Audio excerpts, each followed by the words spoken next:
नमस्कार, DD news पर आप देखना शुरू कर चुके हैं समाचारों का बुलेटिन। मैं हूं लाल चंद्र सिंह। देखेंगे देश और दुनिया की तमाम बड़ी खबरें, लेकिन सबसे पहले इस समय की हेडलाइंस।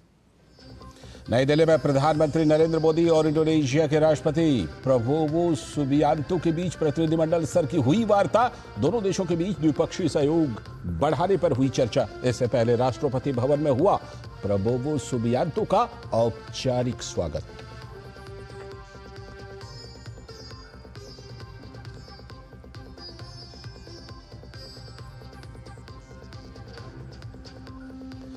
पंद्रहवां राष्ट्रीय मतदाता दिवस पर दिल्ली में विशेष कार्यक्रम का आयोजन। राष्ट्रपति द्रौपदी मुर्मू ने प्रथम बार के युवा मतदाताओं को दिए एपिक कार्ड। राष्ट्रपति ने चुनाव आयोग के कार्यों की सराहना की।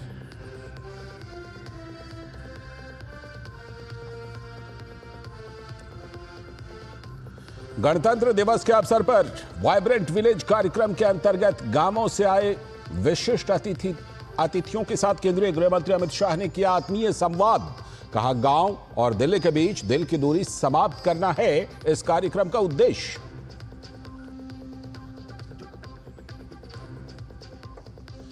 दिल्ली विधानसभा चुनाव के लिए अमित शाह कुछ ही देर में जारी करेंगे बीजेपी का संकल्प पत्र। राहुल और प्रियंका के चुनाव प्रचार पर अब भी सस्पेंस।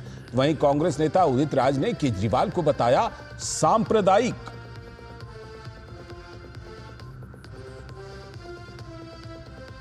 और अमेरिका में भारत की बड़ी कूटनीतिक जीत। 26/11 आतंकी हमले के गुनहगार तहव्वुर राणा के भारत प्रत्यर्पण को मंजूरी। फिलहाल लॉस एंजल्स के मेट्रोपॉलिटन डिटेंशन सेंटर में है राणा।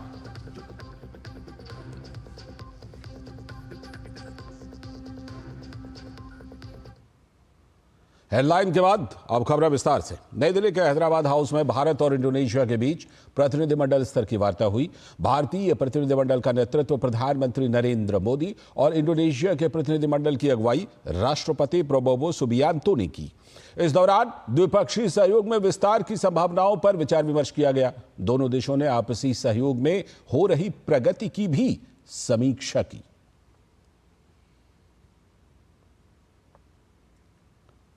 इससे पहले इंडोनेशिया के राष्ट्रपति प्रबोवो सुबियांतो ने प्रधानमंत्री नरेंद्र मोदी से मुलाकात की। नई दिल्ली के हैदराबाद हाउस पहुंचने पर पीएम ने उनका गर्मजोशी से स्वागत किया।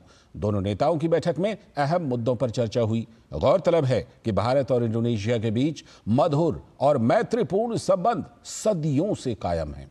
इंडोनेशिया एक व्यापक रणनीतिक साझेदार के रूप में भारत की एक्ट ईस्ट नीति और हिंद प्रशांत इलाके के भारतीय विजन का महत्वपूर्ण स्तंभ है।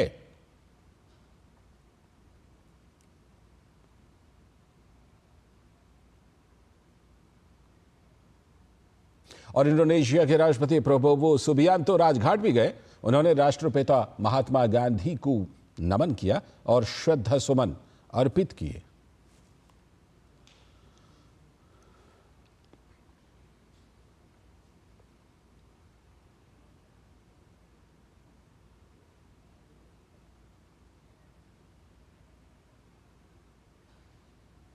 और अब आज की दूसरी बड़ी खबर।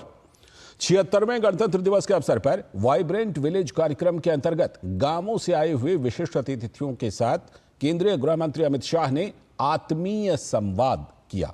इस कार्यक्रम का आयोजन गृह मंत्रालय के सीमा प्रबंधन विभाग द्वारा किया गया। इस कार्यक्रम में अमित शाह के अलावा केंद्रीय मंत्री जेपी नड्डा, किरेन रिजिजू, जुएल ओराम और नित्यानंद राय भी मौजूद रहे। इस अवसर पर गृह मंत्री ने लद्दाख, हिमाचल प्रदेश, उत्तराखंड, सिक्किम और अरुणाचल प्रदेश की सेल्फ हेल्प ग्रुप चलाने वाली महिलाओं को सम्मानित किया। वहीं लद्दाख से भारत दर्शन के लिए निकले छात्रों को गृह मंत्री ने पुस्तकें भेंट की। इस मौके पर अमित शाह ने कहा कि वाइब्रेंट विलेज कार्यक्रम हमारे दृष्टिकोण में बदलाव की शुरुआत है। उन्होंने कहा कि ये गांवों और दिल्ली के बीच दिल की दूरी समाप्त करने का कार्यक्रम है। वाइब्रेंट विलेज प्रोग्राम के डिटेल में जाएंगे तो सड़कें भी बनेगी, दूर संचार की दूरी भी समाप्त हो जाएगी। सड़कें बनेगी तो भौतिक दूरी भी समाप्त हो जाएगी और कहीं रेल, कहीं रोड, कहीं नजदीक में एयर की कनेक्टिविटी भी होगी। परंतु सबसे बड़ी बात है कि आपके गांव और दिल्ली के बीच में दिल की जो दूरी है वो दिल की दूरी समाप्त करने का एक कार्यक्रम है, मन की दूरी समाप्त करने का। ये बदले हुए दृष्टिकोण का परिचायक। देश के विकास की बात कोई नई नहीं है। 75 साल से देश के विकास की बात होती भी रही है, इसके लिए काम भी होता है। मगर 2014 से एक प्रकार से सर्वस्पर्शीय सर्वसमावेशी देश के विकास की परिकल्पना अस्तित्व में आई। देश का विकास इस तरह से हो कि जो देश के हर नागरिक को स्पर्श करे, और देश का विकास इस तरह से हो जो देश के हर क्षेत्र को स्पर्श करे। तो सर्वस्पर्शीय सर्वसमावेशक विकास की शुरुआत नरेंद्र मोदी जी के प्रधानमंत्री बनने के बाद आई। और देश भर में आज 15वां राष्ट्रीय मतदाता दिवस मनाया जा रहा है। इस अवसर पर भारत निर्वाचन आयोग द्वारा दिल्ली में आयोजित कार्यक्रम में राष्ट्रपति द्रौपदी मुर्मू भी शामिल हुई। इस अवसर पर केंद्रीय विधि और न्याय मंत्री अर्जुन राम मेघवाल, मुख्य निर्वाचन आयुक्त और निर्वाचन आयुक्त भी उपस्थित रहे। इस आयोजन में विभिन्न देशों के चुनाव प्रबंधन निकायों के प्रतिनिधि और प्रमुख ने हिस्सा लिया। राष्ट्रपति ने प्रथम बार के युवा मतदाताओं को एपिक कार्ड दिए। मुख्य चुनाव आयुक्त राजीव कुमार द्वारा राष्ट्रपति को India votes 2024 a saga of democracy शीर्षक वाली ईसीआई कॉफी टेबल बुक की पहली प्रति भेंट की। आयोग द्वारा राष्ट्रपति को बैलेट में विश्वास, भारत के 2024 के चुनावों को आकार देने वाली मानवीय कहानियां भी भेंट की गई। यह पुस्तक मानवीय रुचि की कहानियों का एक संग्रह है जो इन चुनावों को अलग बनाती है। बेहतर चुनाव प्रबंधन के लिए सीईओ जम्मू कश्मीर, झारखंड और महाराष्ट्र को पुरस्कार भी दिया गया। ईसीआई मीडिया पुरस्कार इलेक्ट्रॉनिक मीडिया के लिए दूरदर्शन को दिया गया। राष्ट्रपति ने 60% से अधिक मतदान के लिए चुनाव आयोग को बधाई दी। 2024 के लोकसभा चुनाव को संपन्न कराने में पूरे देश में 10 लाख से अधिक पोलिंग स्टेशन पर सुरक्षाकर्मियों, पोलिंग ऑफिसर्स तथा कर्मचारियों सहित लगभग 1.5 करोड़ लोगों ने सक्रिय भागीदारी निभाई है। इस चुनाव में लगभग 65 करोड़ मतदाताओं ने अपने मताधिकार का प्रयोग किया है। इस संख्या की विशालता का अनुमान इस तथ्य से लगाया जा सकता है कि यूरोपियन यूनियन के 27 देशों की कुल आबादी लगभग 44 करोड़ है। समावेशी लोकतंत्र की प्रभावशाली झलक चुनाव में देखने को मिलती है। पिछले 3 लोकसभा चुनाव में लगातार 66% से अधिक मतदान के लिए मैं निर्वाचन आयोग और मतदाताओं को बहुत बहुत बधाई देती हूँ।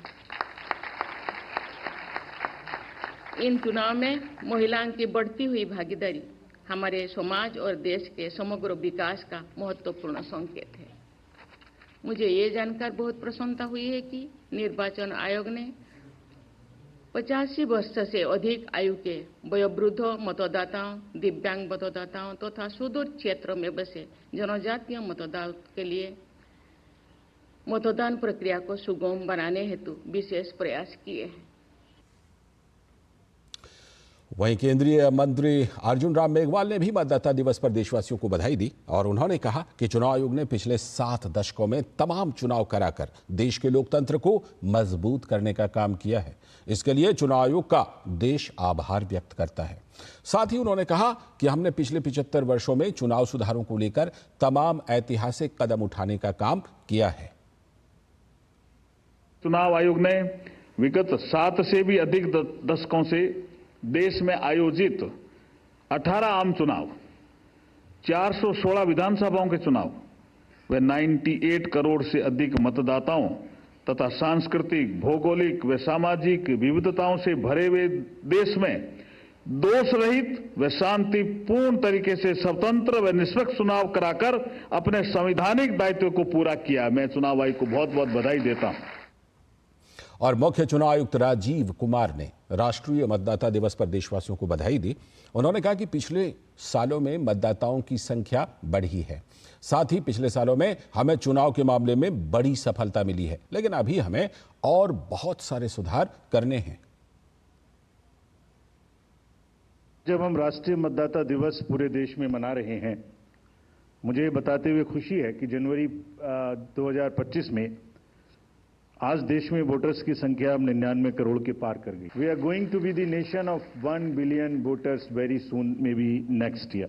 The 2024 Lok Sabha elections created many world records and milestones. It made a historic moment as India set a world record with more than 640 million voters casting their vote. It was more than 1.5 times that of the combined voters in G7 countries during their last election. Bulletin में आगे देखेंगे दिल्ली विधानसभा चुनाव से जुड़ी खबरें। फिलहाल वक्त है एक छोटे से ब्रेक का।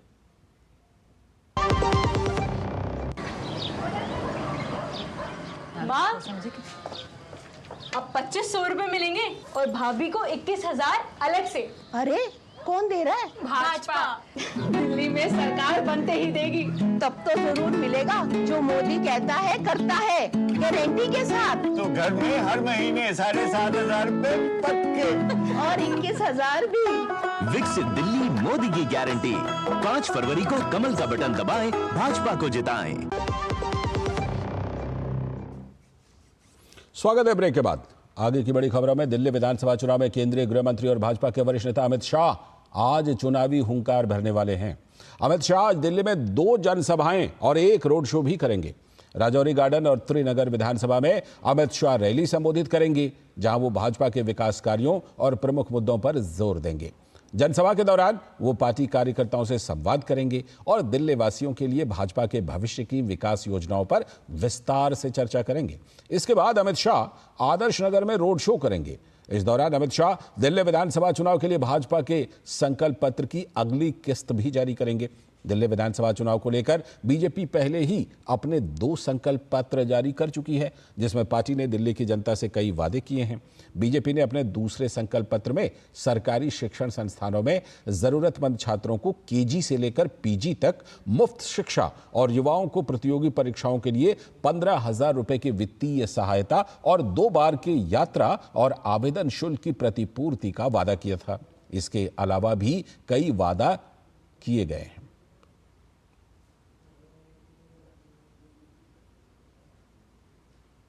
और दिल्ली विधानसभा चुनाव में आम आदमी पार्टी की सरकार के लिए यमुना नदी की गंदगी बड़ी चुनौती साबित हो रही है। विपक्षी दल आप सरकार पर 10 सालों में यमुना को स्वच्छ नहीं करने का आरोप लगा रहे हैं। इसी कड़ी में नई दिल्ली विधानसभा क्षेत्र से भाजपा उम्मीदवार परवेश वर्मा यमुना घाट पहुंचे और यमुना नदी की सफाई के मुद्दे पर आपके राष्ट्रीय संयोजक अरविंद केजरीवाल पर कटाक्ष किया। इस दौरान वो अरविंद केजरीवाल का एक कटआउट लिए हुए नजर आए। साथ ही उन्होंने अरविंद केजरीवाल के कटआउट को यमुना में डुबाया भी। साथ ही हर साल यमुना में 40 बच्चों के डूबने से होने वाली मौतों का जिम्मेदार भी अरविंद केजरीवाल को ही बताया। और ये व्यक्ति ने कहा था कि मैं यमुना को साफ करूंगा। 11 साल हो गया। यहाँ पर 8,000 करोड़ रुपया कहाँ चला गया, अरविंद केजरीवाल ने कहाँ खर्च कर दिया, किसी को नहीं मालूम। यहाँ पर ऐसा देखने में लगता है 1 रुपया भी खर्च नहीं किया और दिल्ली सरकार कहती है हमने 8,000 करोड़ रुपया खर्च किया। हम देखते हैं दुनिया में जहाँ पे रिवर होती है वहाँ पे लाखों लोग तो आसपास में टहलते हैं, मॉर्निंग वॉक करते हैं, इवनिंग वॉक करते हैं, घूमते हैं। और यहाँ पे यमुना मैया में हर साल 40 बच्चे यहाँ पे डूब के मर जाते हैं। वो 40 मौतों का हर साल अगर कोई जिम्मेदार है तो अरविंद केजरीवाल जिम्मेदार है। और दिल्ली विधानसभा चुनाव को लेकर आरोप प्रत्यारोप का दौर जारी है। और इसी बीच कांग्रेस के उम्मीदवार अलका लांबा ने कहा कि आम आदमी पार्टी के साथ गठबंधन करने से कांग्रेस पार्टी को भारी नुकसान उठाना पड़ा है। साथ ही उन्होंने अरविंद केजरीवाल को चुनौती देते हुए कहा कि अगर हिम्मत है तो इंडी गठबंधन छोड़ने की घोषणा कर दें। हमने नहीं किया था आपसे गठबंधन। जब अब इस लोकसभा की चुनाव आए, 7 सीटों पर गठबंधन करके आपको समर्थन देकर जिंदगी की सबसे बड़ी भूल की कांग्रेस ने, ये दिल्ली के लोगों ने हमें समझाया। कि पहले इसको समर्थन देकर आम आदमी पार्टी की सरकार बनाई और उसके बाद यहाँ लोकसभा में भी किया और दोनों बार भारी नुकसान संगठन के तौर पर, पार्टी के तौर पर दिल्ली में हमें हुआ है। केजरीवाल में दम हो तो घोषणा करे इंडिया अलायंस से बाहर होने की। कांग्रेस 100 सांसदों के साथ इंडिया अलायंस में बनी हुई है।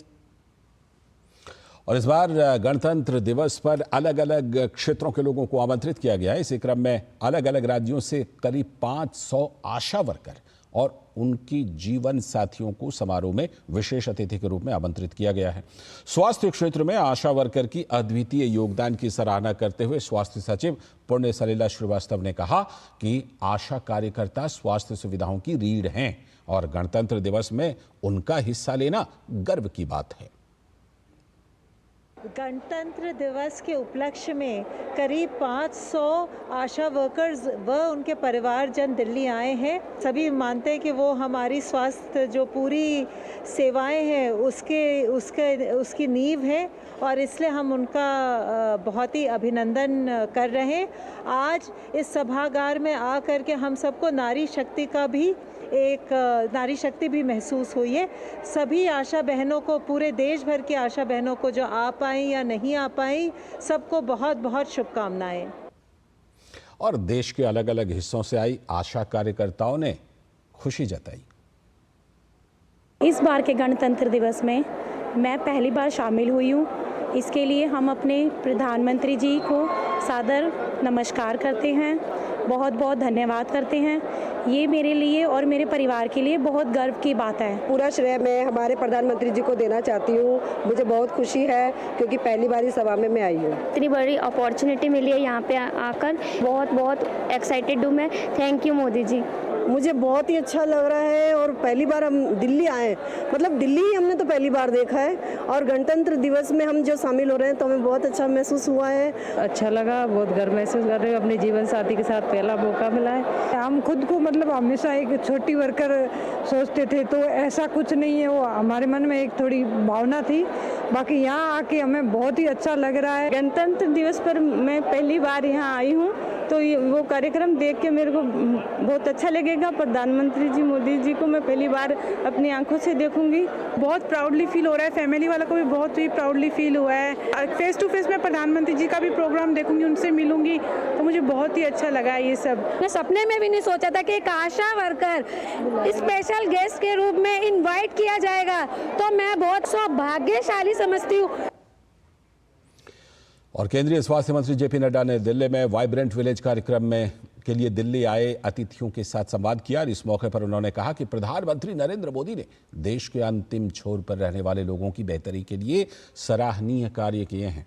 आज पीएम मोदी की सोच का ही नतीजा है कि आज हम देश के अंतिम गांव को अब हम देश का पहला गांव कह रहे हैं। हमें प्रधानमंत्री जी की सोच, जिस तरीके से उन्होंने देश को एकीकृत करने के साथ साथ मजबूत बनाने के साथ साथ हर छोटे पहलुओं पर ध्यान रखा, और उसी सोच का नतीजा है कि जो आम भाषा में हम कहते थे देश का अंतिम गांव, आज वह भाषा बदल गई है और हम आज उसको देश का पहला गांव कहते हैं। यह परिवर्तन आया है, इसको हमको समझना चाहिए। और वाइब्रेंट विलेज को किस तरीके से वाइब्रेंट किया जाए, ये सिर्फ शब्द न रह जाए, इसको आकार दिया जाए और इसको रूप दिया जाए, उसके लिए बहुत प्रयास प्रधानमंत्री मोदी जी ने बारीकियों से सारी चीजों को देख करके उसको आगे बढ़ाया है। और इस कार्यक्रम में अतिथियों के साथ संवाद करते हुए जेपी नड्डा ने कहा कि केंद्रीय स्वास्थ्य एवं परिवार कल्याण मंत्रालय ने वाइब्रेंट विलेज में रहने वाले लोगों की बेहतर स्वास्थ्य को लेकर मंत्रालय प्रतिबद्ध है। भारत सरकार के स्वास्थ्य मंत्रालय ने अभी तक 37 प्रोजेक्ट्स को क्लियरेंस दी है और 37 प्रोजेक्ट के तहत हमने कोशिश की है कि आपके यहाँ जो गर्भवती बहनें हैं उनकी एंटीनेटल चेकअप कम से कम 6 बार हो सके। सिर्फ वाइब्रेंट विलेज के विकास के लिए 40.1 करोड़ रुपए सिर्फ इस साल खर्च करने का तय किया है ताकि आपका विकास हो। और मैं भारत सरकार की तरफ से आपको ये विश्वास दिलाना चाहता हूं कि स्वास्थ्य मंत्रालय नेशनल हेल्थ मिशन के तहत हर साल विशेष प्रयोजन बना करके वाइब्रेंट विलेज को वाइब्रेंट बनाने के लिए वाइब्रेंट हेल्थ सिस्टम भी खड़ा करेगा और वहां स्वास्थ्य की सुविधाओं को माकूल पहुंचाया जाएगा।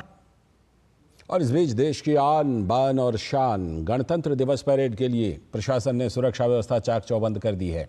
नई दिल्ली रेंज के ट्रैफिक डीसीपी पुलिस उपायुक्त ढाल सिंह ने इस विषय में जानकारी दी। उन्होंने बताया कि कल सुबह 10:30 बजे गणतंत्र दिवस परेड शुरू होगी, जो 12:30 बजे तक चलेगी। हमारी ट्रैफिक की व्यवस्था 26 जनवरी की सुबह 4 बजे से रहेगी। कार्यक्रम में जिन लोगों को आमंत्रण पत्र दिए गए हैं, उन्हें पार्किंग लेवल की पूरी जानकारी दी गई है। इसके साथ ही दिल्ली के बॉर्डर इलाकों में आज रात 9 बजे से प्रतिबंध शुरू हो जाएगा। दिल्ली में वाणिज्यिक वाहनों का डायवर्जन किया जाएगा, केवल आवश्यक वाहनों को ही प्रवेश दिया जाएगा। कल सुबह जैसे 10:30 से परेड स्टार्ट होगी और जो 12:30 तक परेड चलेगी। इसके रिगार्डिंग हमारा बंदोबस्त ट्रैफिक का सुबह 4 बजे से रहेगा। पार्किंग की अगर मैं बात करूं तो जिन लोगों को आमंत्रण पत्र दिए गए हैं उन्हें पार्किंग लेवल्स भी दिए गए हैं। तो पार्किंग लेवल्स की अगर मैं बात करूं तो पार्किंग नंबर 1 उद्योग भवन के पीछे, 2 निर्माण भवन के पीछे, 2A, 2B, 2C निर्माण भवन और उद्योग भवन के अंदर है। वहीं जवाहरलाल नेहरू भवन में पार्किंग नंबर 2C है। पूरे बंदोबस्त में लगभग 3000 लोग लगे हुए हैं, जिनको हम लोगों ने डायरेक्शनल बोर्ड जो पार्किंग लेवल्स के बारे में बता सकते हैं, वो हमने अलग अलग रास्तों पर लगाए हुए हैं। दिल्ली की मैं बात करूँ तो जो बॉर्डर इलाका है वो रात में 9 बजे से आज 25 तारीख की रात में 9 बजे से वहाँ पर रिस्ट्रिक्शन लग जाएंगे। कमर्शियल व्हीकल्स, HGV, LGVs का डाइवर्जन होगा। सिर्फ एसेंशियल कमोडिटीज़ जो होंगी, एसेंशियल व्हीकल्स जो होंगे, उन्हें प्रवेश दिया जाएगा। वक्त आ गया एक और छोटे से ब्रेक का। ब्रेक के बाद लौटेंगे तो देखेंगे आज की कुछ और बड़ी खबरें। और बेबे, पंजाब में सब ठीक ठाक? क्या ही बताऊं बेबे, सुना है पंजाब के जैसे अब दिल्ली की औरतों को भी पैसे मिलेंगे। पुत्र सच तो ये है कि 3 साल से हम भी इंतजार कर रहे हैं, एक पुट्टी कौड़ी नहीं मिली, बस झूठ ही झूठ मिला है। हम तो सह रहे हैं, तुम मत सहना। 5 फरवरी को दिल्ली से झूठे वादों की आपदा हटाएं, कमल का बटन दबाएं, भाजपा को जिताएं।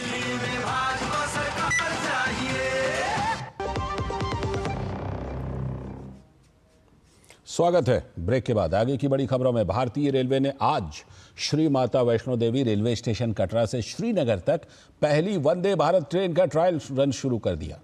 ट्रेन अंजी खाद पुल से भी गुजरेगी, जो भारत का पहला केबल आधारित रेल पुल है। ट्रेन को विशेष रूप से कश्मीर घाटी की ठंडी जलवायु के अनुसार डिजाइन किया गया है। दुनिया के सबसे ऊंचे रेलवे पुल चिनाब रेल ब्रिज को वंदे भारत ट्रेन पार करती हुई देखी गई।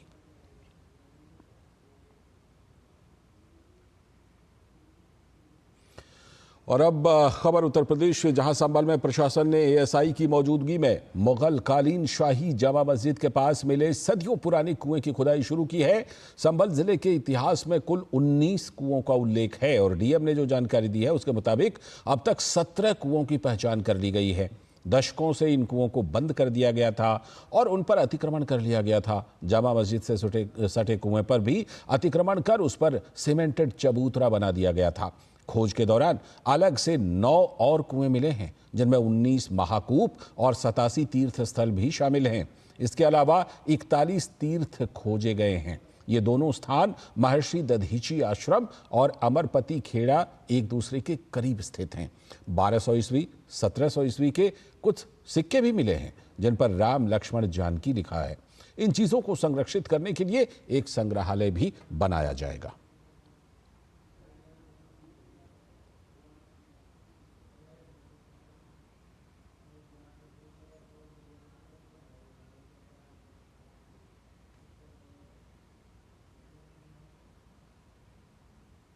हमारी रेवेन्यू की टीम ने इस ओर ध्यान दिया और साथ में ASI की टीम भी थी, तो उनके साथ में ये स्थान मिला है जो ASI की प्रोटेक्टेड श्रेणी में आता है। हम प्रयास कर रहे हैं कि जितने भी हमारे रेवेन्यू के मैप के अंदर जो जो साइट्स हैं, जो जो चीज़ें हैं, वो हमारे टूरिज्म के मैप पर आए, हमारे तीर्थाटन के मैप पर आए, एक अच्छा स्थान बने पर्यटन का और यहाँ की अर्थव्यवस्था का एक मजबूत आधार पर्यटन बने।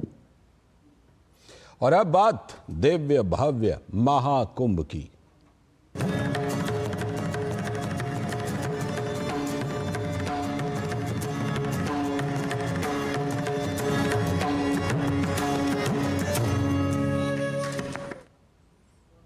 उत्तर प्रदेश के मुख्यमंत्री योगी आदित्यनाथ महाकुंभ नगर भ्रमण कार्यक्रम के तहत प्रयागराज पहुंच चुके हैं। इस दौरान सीएम योगी आदित्यनाथ ने अखिल भारतवर्षीय अवधूत भेष 12 पंथ योगी महासभा में भाग लिया।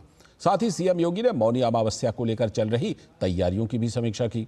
और इस दौरान सीएम योगी आदित्यनाथ ने कहा, हम सभी भाग्यशाली हैं कि हमें महाकुंभ 2025 देखने का अवसर मिला है। साथ ही सीएम योगी ने पीएम नरेंद्र मोदी का भी आभार जताया।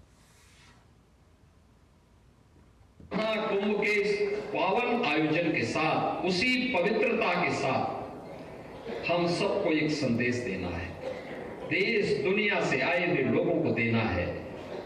और जो बार बार जिसके बारे में प्रधानमंत्री जी का आग्रह है कि महाकुंभ का संदेश एकता से ही अखंड रहेगा देश। 2 करोड़ श्रद्धालु वर्तमान में इस समय यहाँ पे है। महाकुंभ के संगम में, त्रिवेणी के इस पावन संगम में 10 करोड़ से अधिक श्रद्धालु अब तक स्नान कर चुके हैं। जो बचे हुए 35 दिन हैं, इन 35 दिनों में ये संख्या पहुंचेगी 45 करोड़ तक। और इसी के साथ इस बुलेटिन में इतना ही, लेकिन डीडी न्यूज पर खबरों और कार्यक्रमों का सिलसिला लगातार जारी। हमें दीजिए अनुमति। नमस्कार।